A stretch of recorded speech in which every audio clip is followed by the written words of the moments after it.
மருத்துவமனைகளின் நற்பெயரை பாதுகாப்பதிலும் நோயாளர் சேவைகளை திருப்திகரமான முறையில் வழங்குவதிலும் மருத்துவமனை மேற்பார்வையாளர்களுக்கு மிகப்பெரிய பொறுப்பு உண்டு என வடக்கு மாகாண கௌரவ ஆளுநர் என் வேதநாயகன் அவர்கள் தெரிவித்துள்ளார்.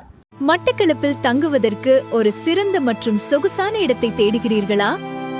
மட்டக்களப்பின் சொகுசான தங்குமிடம் ஏசி மற்றும் நான் ஏசி என உங்களுக்கு தேவையான அனைத்து வசதிகளுடன் கூடிய நேர்த்தியான அறைகள் இங்கே.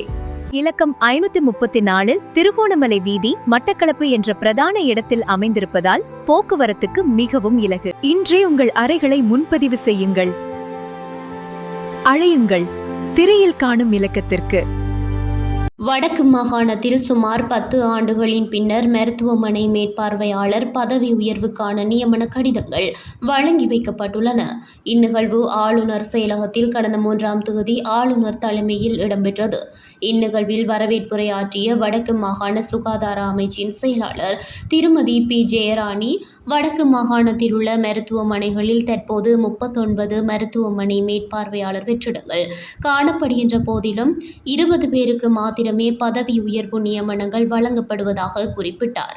இதற்கான விசேட பரீட்சையில் தோற்றியவர்களில் 22 பேர் சித்தியடைந்திருந்த நிலையில் நேர்முக தேர்வினூடாக 20 பேர் மாத்திரமே தகுதி பெற்று தெரிவு செய்யப்பட்டுள்ளனர் எனவும் அவர் சுட்டிக்காட்டினார். இதன்போது விசேட உரையாற்றிய ஆளுநர் என் வேதநாயகன், தற்போது பதவி உயர்வுகள் வழங்கப்படுவதால் நிர்வாகத்தின் கீழ்நிலையில் புதிய வெற்றிடங்கள் உருவாகின்றன. அந்த வெற்றிடங்களை உடனடியாக நிரப்புவது எமக்கு சவாலானதொரு விடயமாகும். இருப்பினும் உரிய காலத்தில் பதவி உயர்வுக்கு தகுதியானவர்களுக்கு அதனை வழங்க வேண்டும் என்பதற்காக நாம் கொள்கை ரீதியான தீர்மானம் ஒன்றை எடுத்து அனைத்து பதவி அணிகளுக்கும் உரிய பதவி உயர்வுகளை தொடர்ச்சியாக வழங்கி வருகின்றோம் என்றார். மேலும் கருத்து தெரிவித்த ஆளுநர், மருத்துவமனைகள் தொடர்பாக மக்களிடமிருந்து பல முறைப்பாடுகள் கிடைக்கப்பெறுகின்றன. எதிர்காலத்தில் அவ்வாறான முறைப்பாடுகள் வராத வகையில் உங்களின் சேவைகள் அமைய வேண்டும். மருத்துவமனைக்கு வருகை தரும் நோயாளர்கள் முகம் சுளிக்காதவாறு மருத்துவமனையின் சூழல் சுத்தமாக இருப்பதை உறுதிப்படுத்த வேண்டிய முழுமையான பொறுப்பு உங்களுடையதே ஆகும்.